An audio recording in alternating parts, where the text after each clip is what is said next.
Ah, oi.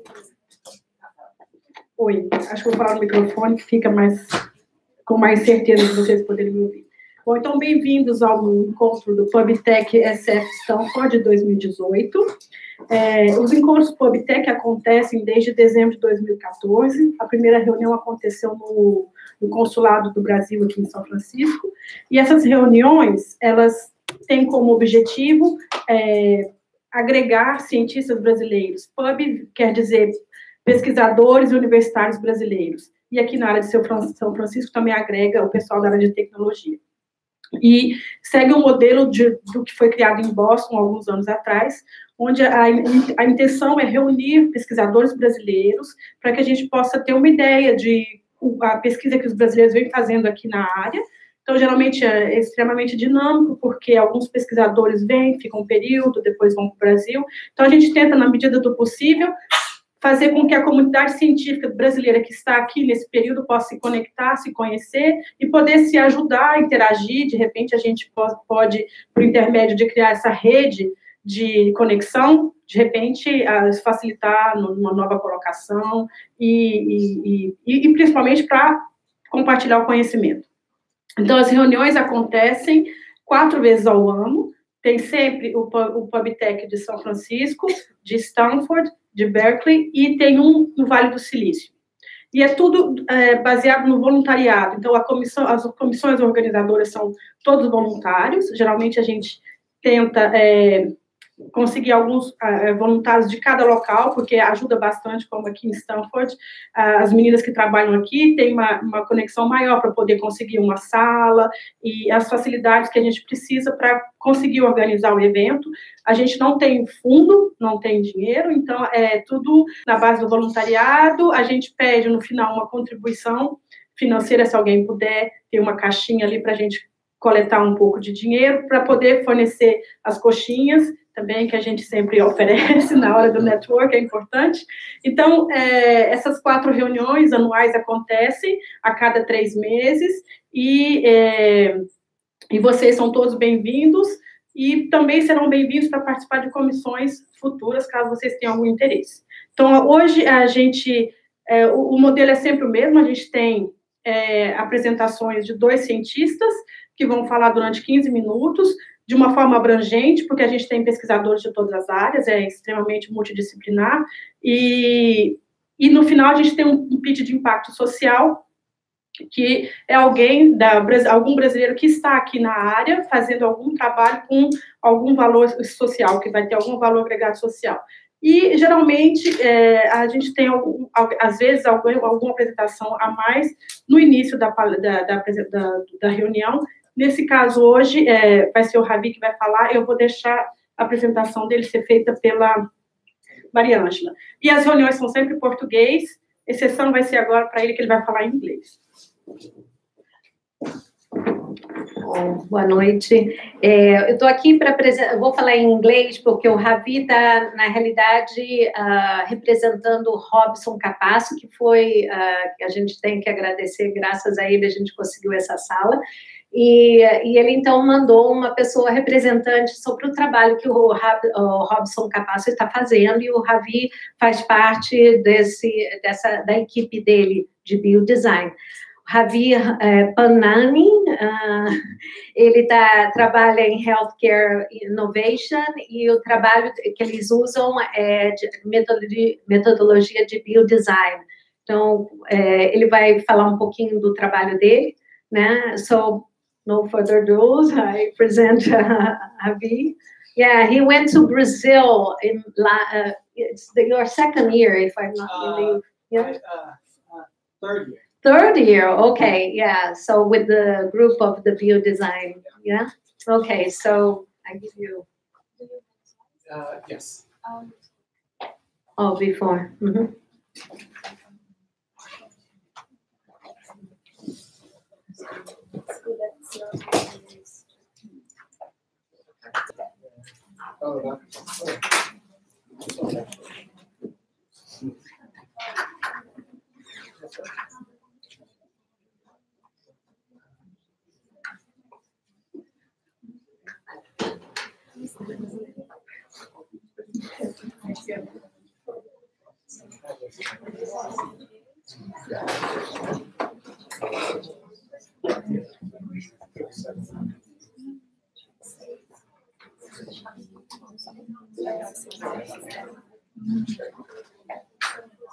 Welcome to Javi Panini.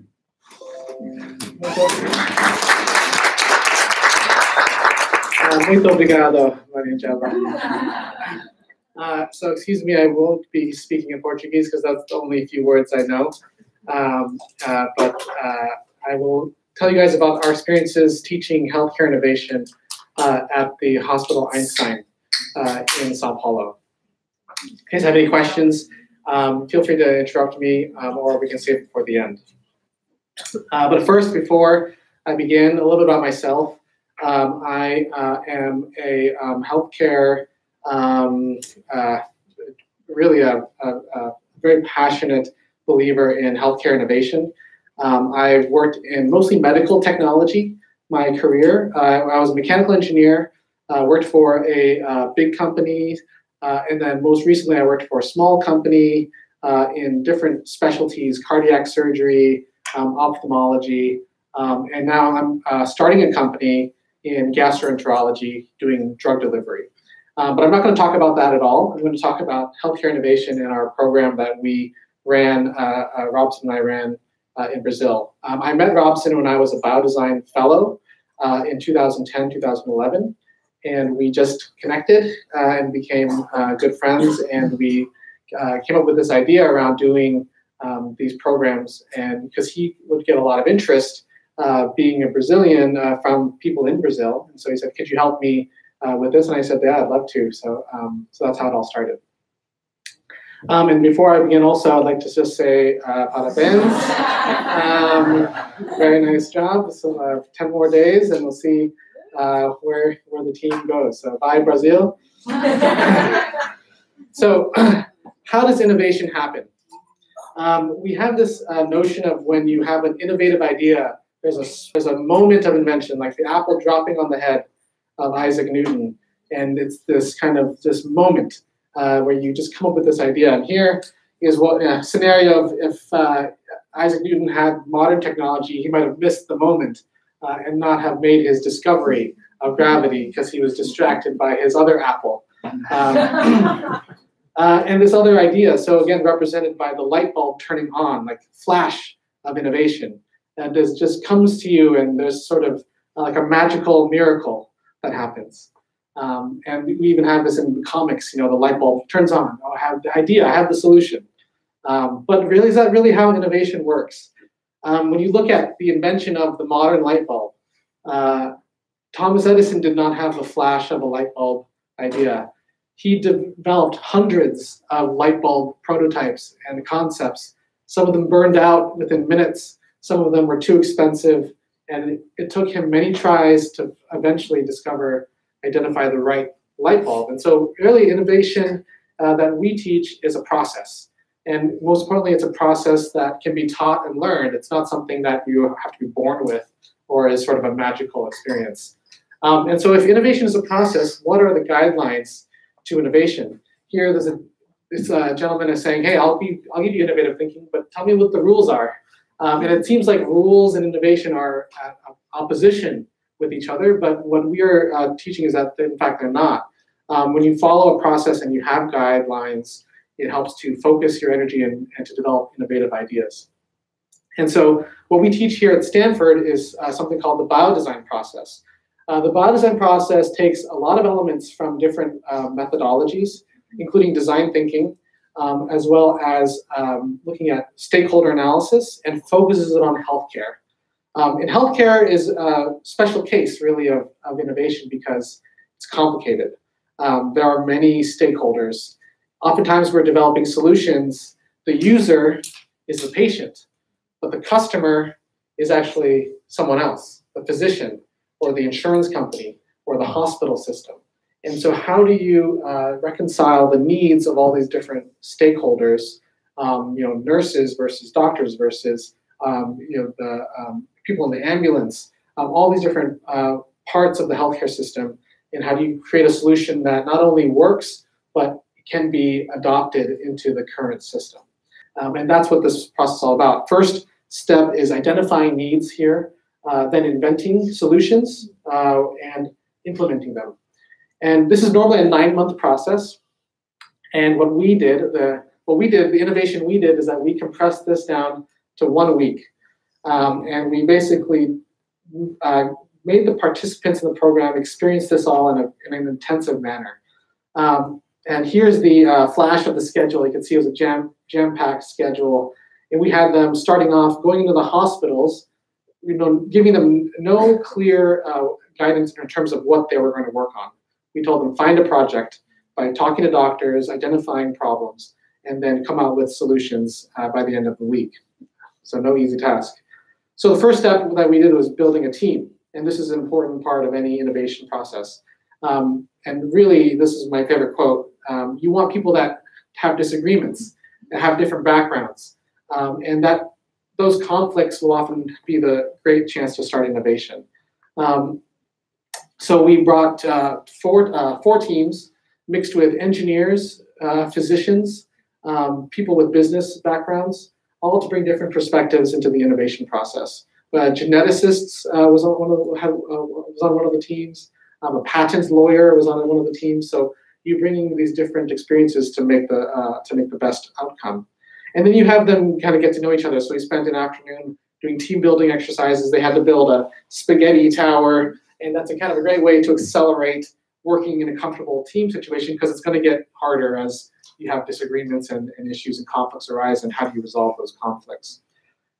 Then we take them and we say, first, identify the need. And this, again, is the core process. We borrow a lot from design thinking here, understanding the user, understanding all the stakeholders, and deriving what are the most important needs that are not being met today by those users. And Thomas Edison, a great inventor, but really good marketing guy, really found needs and knew how to address them. And in some ways, this is the opposite of what a lot of technology innovation does, whereas you have some kind of tool, like a hammer, you find places you can use your hammer, but sometimes the hammer is not the best solution. For example, cracking open an egg.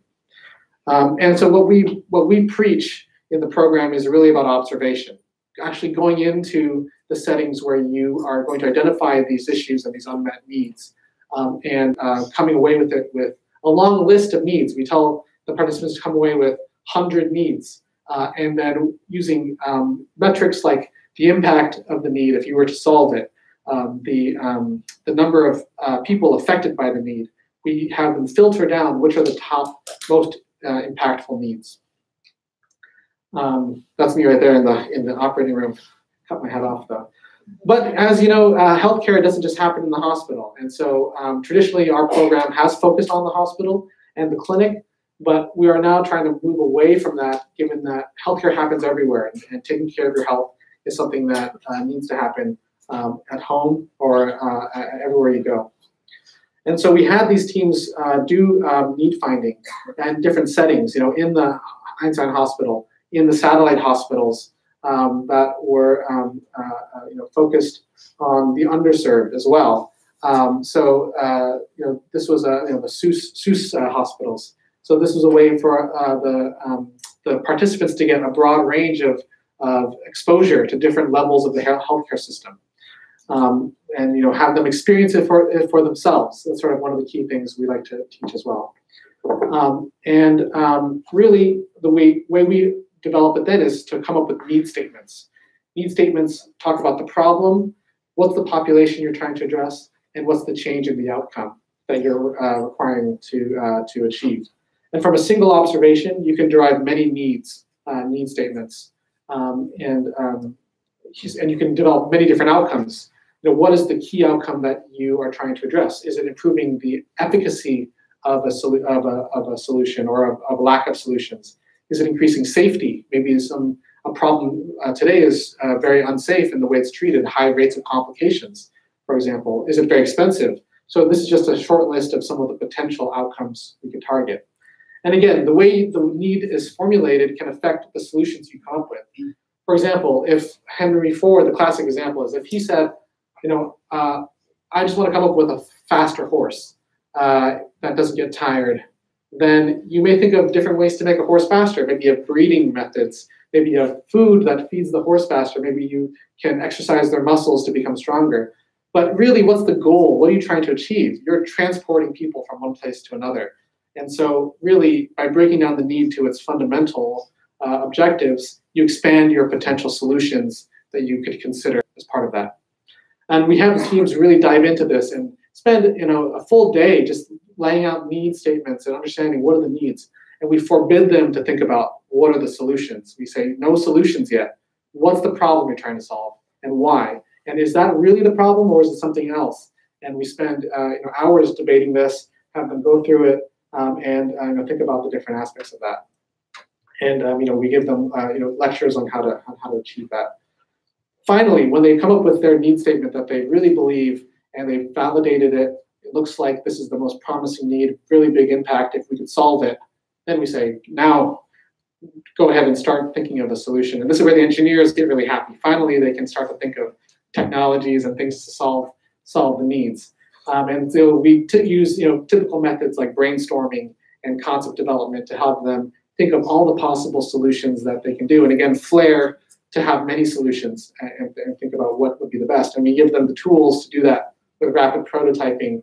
We partnered with a prototype shop that in the area.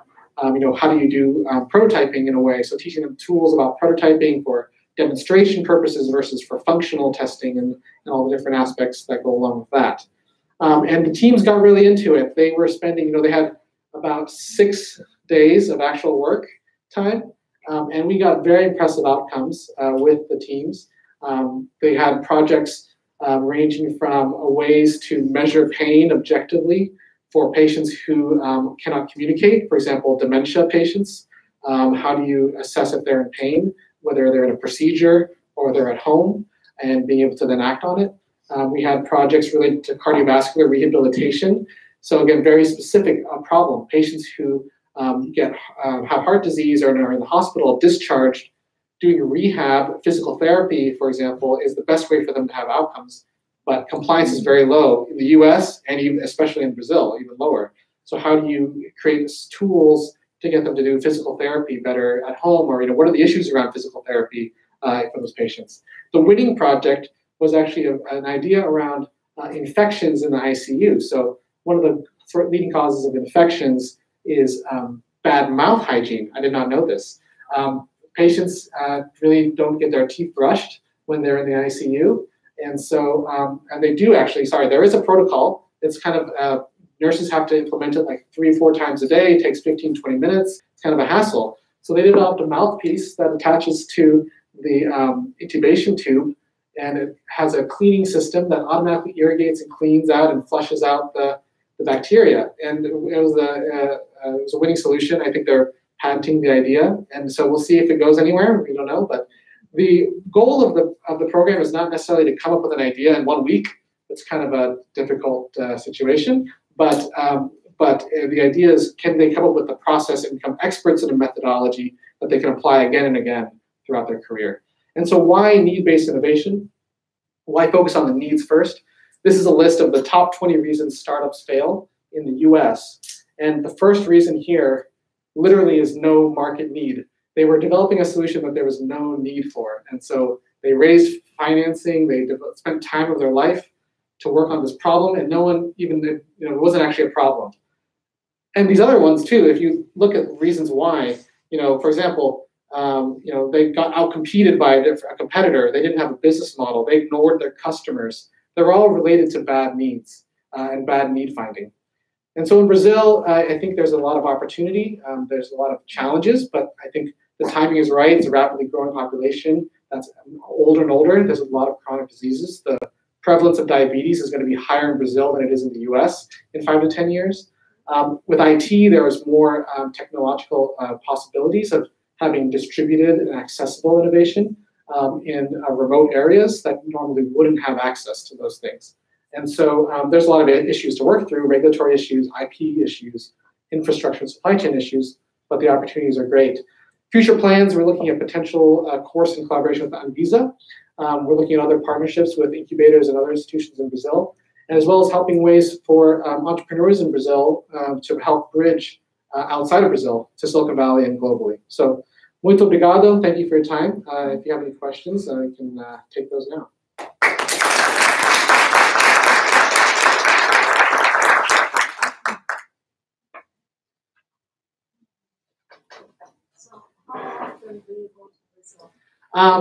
I've been there about once a year for the past few years. This is the first time in Sao Paulo. We were also running a course in Curitiba that Robson had established a partnership with the university there. And so it really depends on sort of the partners that we find and the needs that they have.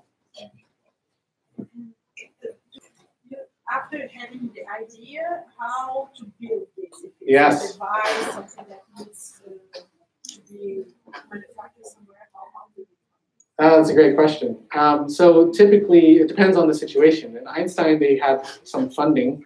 In a previous partnership we had with the university, they had an incubator, accelerator model.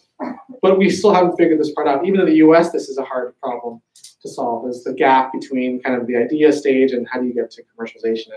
And venture funding is the other option, or finding other investors. But that's something we're still working through as a key, because once you have a great idea, you have to be able to then execute on it and be able to develop it. And that's where there's more investment and partnerships are needed. Yeah. So thanks for the talk. I think the part that interests me the most, about the process of statement of need. How do you actually trigger, or the type of conversation that you start with the client to make him be very clear about the needs he has? That's kind of, how do you do that? Do you have any strategy or effective? Typically, you just ask them a lot of questions. Oftentimes, they will not state the need, or they will state a need, but it's a very narrow focus. But really, it's more about learning a kind of interview process of asking them, why. There's a lot of different techniques. For example, just keep asking them why until you get to some core problem. Or ultimately, I think it comes down Kids to do this very well. yes, kids. Yeah, they call it the five whys, for example, in journalism. But really, it comes down to observation. If you can observe something and you ask them. Actually, one thing that I always try to do is ask people to quantify things. If I tell them, hey, how often does a patient have a side effect? What's the actual frequency in your day? How many patients come in with an issue? And they say maybe it's 20%. Or maybe if they said this is a big problem, but then you ask them to quantify it, they say, maybe one patient in the last 6 months had a problem. Then is it really a big problem? So by forcing quantification, you can get a better sense of the impact. But I mean, this is a tough problem too, is figuring out how to characterize needs. And oftentimes you can't trust what people tell you, because a lot of times people don't understand their own needs. Yeah. They're so deep in something that they don't realize what their needs are. And that's where coming from an outside perspective really helps. Mm-hmm. Yeah. What is the main goal of a project like that? Is it to create a company? Is it to create a product? Is it just to train the people, how to be innovative? What is the first? Yeah, I mean, we're a university program, right? So our goal is education primarily, and we want to teach this process of innovation. But because we use real-world metrics, oftentimes there are really good product ideas that come out. At the Stanford program, it's been around for almost 20 years, about 18 years. There have probably been about 50 companies started in that process. One of the companies went IPO last year. And so sometimes they're successful, many of them are not, most of them are not successful, but as is the case with any startup or any innovative idea. But it's not the goal. The goal is education and teaching. And here it's about kind of expanding that globally. Stanford also has programs in India and China. And so we were exploring building a program partnership with Brazil to also expand. Where are the big unmet, big market opportunities outside of the United States? I know those are the three biggest ones outside of Europe. So that's really where it made sense to look. So there's a question here. Oh, sorry. One more question. Yeah. No more. She had. Oh, no more. No, okay. We can talk to him later. Yeah. Otherwise, we are already. So Okay. sorry. Okay. Thank you. Yeah. Are you going to Unfortunately, I have to leave. Okay. But I have my email. I can give you my email address, and actually, and then people can feel free to contact me. Okay. Yeah. If you have to, okay. But No problem. No, I have a small baby waiting right now. I'm sorry. Okay, so do you mind if anyone wants his email, they'll contact you? Yes, absolutely. Okay. Yep, thank you.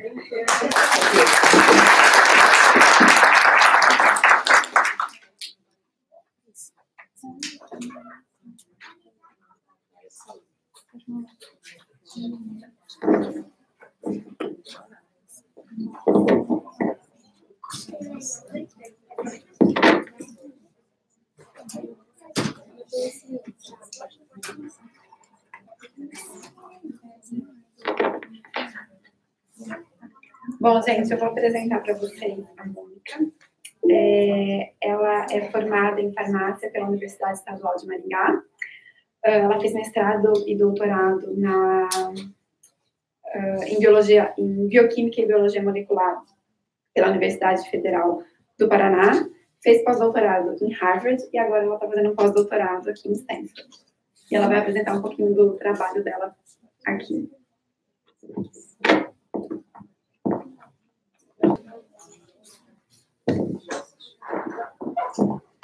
Obrigada, Juliana, pela apresentação. Eu queria agradecer a organização do PUBTech por me convidar para falar aqui. E o tema da minha palestra hoje é esse desafio que é o desenvolvimento de fármacos na academia. Então, é um desafio aqui em Stanford e o jeito como eles conseguem fazer isso aqui em Stanford é uma inspiração para todo mundo, inclusive para o Brasil, né? Então, para vocês entenderem um pouco, assim, as minhas motivações, eu vou falar um pouco sobre mim. Então, quando eu estava no mestrado, eu fiz um pouco de trabalho em descoberta de drogas, só que com o andar da carruagem eu percebi que lá no Brasil eu não ia conseguir realmente fazer uma descoberta científica se transformar em um medicamento. Então aí eu pensei, então é melhor eu investir o meu tempo em ciência básica, porque a gente consegue publicar e vai ser... O objetivo final da ciência básica é o gerar conhecimento e não produzir um medicamento, né? E aí eu no doutorado, no primeiro pós-doutorado, eu trabalhei com pesquisa básica. E aí, porque eu pensava ainda em ficar no Brasil, e aí quando a gente resolveu vir para cá e ficar mais tempo nos Estados Unidos, foi que eu pensei, por que não explorar um pouco mais essa parte de descoberta de drogas e desenvolvimento, porque é uma coisa que funciona aqui nos Estados Unidos, então eu posso investir em aprender mais sobre descoberta de drogas. Então, foi que eu encontrei essa oportunidade aqui em Stanford e vim trabalhar com descoberta e desenvolvimento de drogas com entamento histolítico. E foi nesse projeto que eu me familiarizei com o conceito de ciência translacional, que é transformar um conhecimento científico em uma melhoria para a saúde, ou do indivíduo e do público. Então, gerar um diagnóstico, uma terapia, um procedimento ou uma mudança comportamental. E no caso do desenvolvimento de fármacos, que é um tipo de ciência translacional, aqui está mostrando os passos, né, para se chegar no lançamento de uma droga. Então, a ideia e a identificação e a validação de alvos moleculares é de domínio da academia. E os ensaios pré-clínicos, que são os ensaios em animais, e os clínicos, que são os ensaios em humanos, são de domínio da indústria. E toda essa parte aqui no meio, entre o que a academia e a indústria faz, é chamado de vale da morte, porque não é de domínio de ninguém. Então, muitas ideias acabam morrendo na fase de domínio da academia. Então, o nosso desafio é pegar os projetos da academia e trazerem ele um pouco mais perto do domínio da indústria. Então, para se tornar interessante para financiamento e para ver como uma ideia promissora para lançar uma droga, um fármaco. Aqui um pouco mais de detalhes sobre o o pipeline do desenvolvimento de drogas. Como o Ravi apresentou hoje, achar a necessidade